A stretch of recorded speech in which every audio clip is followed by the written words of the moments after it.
O rei Ezequias era filho de Acás, rei de Judá. Se desejar, curte, compartilhe e se inscreva no canal. Obrigado. Ele esteve certa feita doente e através da intercessão do profeta Isaías, que clamou pela sua vida, ele se curou maravilhosamente.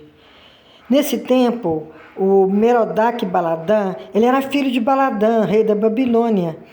Ficou muito feliz com a cura de Ezequias e mandou um presente e cartas para o rei de Judá. Os mensageiros foram convidados a percorrer o palácio e o rei mostrou tudo o que tinha, a sala de armas, as riquezas, nada ficou de fora.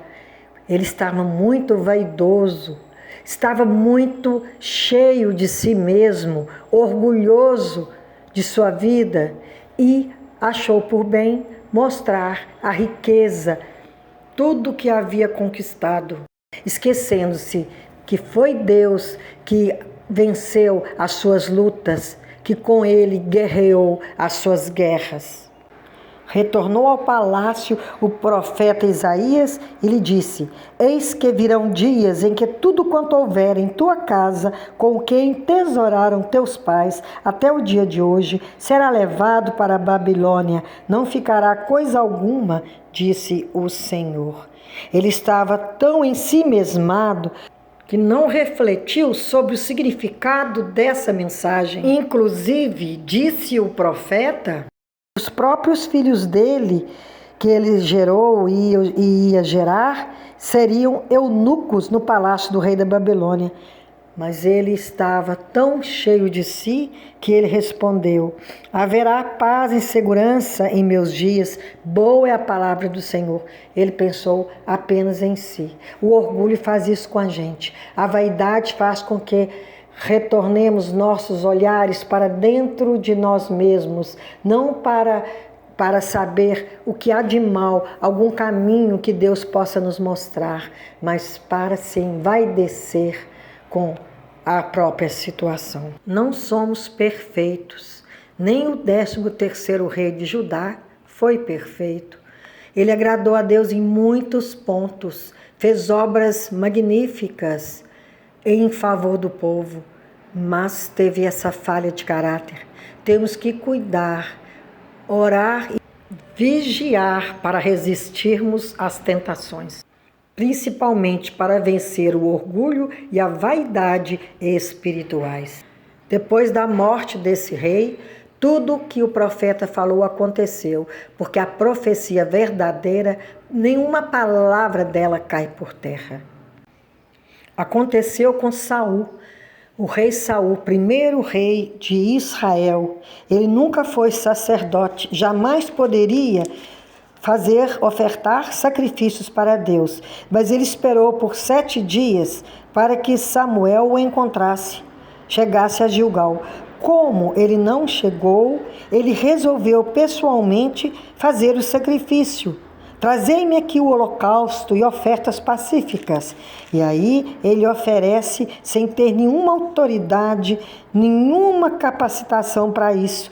E mal acabou de oferecer aquele sacrifício, Samuel chegou ao encontro.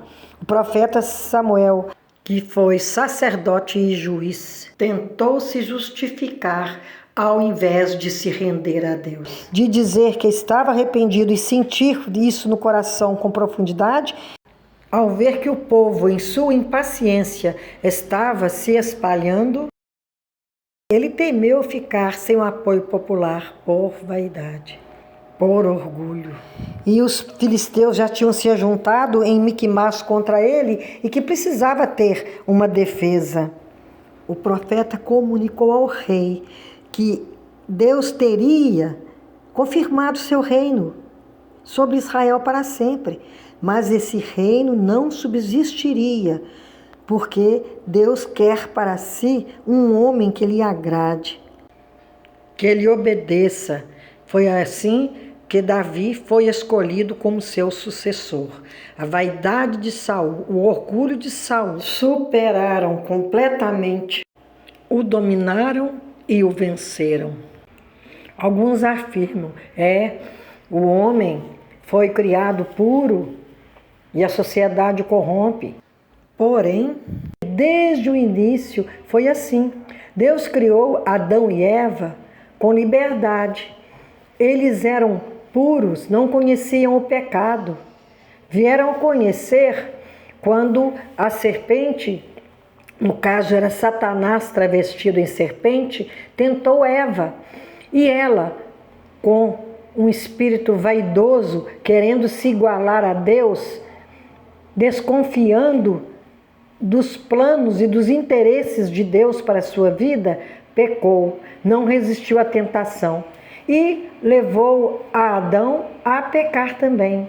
Ele não foi tentado por Satanás, foi pela sua própria concupiscência, pelo que havia também dentro dele. E ele comprou o plano de sua mulher e foram expulsos do paraíso.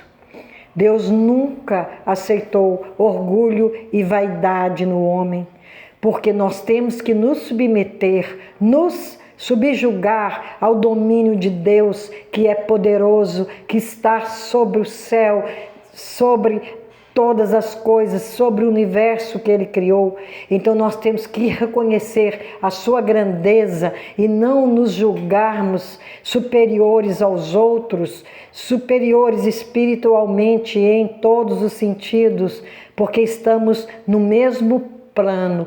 Apenas alguns ouvem a palavra de Deus e se aquecem, recebem e põem em prática, outros a ignoram, mas também para esses há jeito, desde que a humildade seja uma qualidade em seu coração e se rendam a Jesus.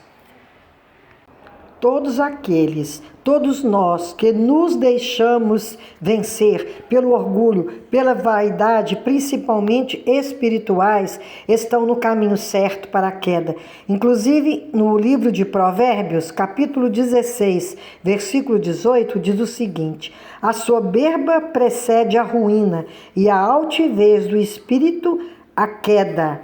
Melhor é ser humilde de espírito com os humildes do que repartir o despojo com os soberbos. Essa é a palavra de Deus. Assim diz o Senhor. Em Provérbios 16, versículos 18 e 19. Amém.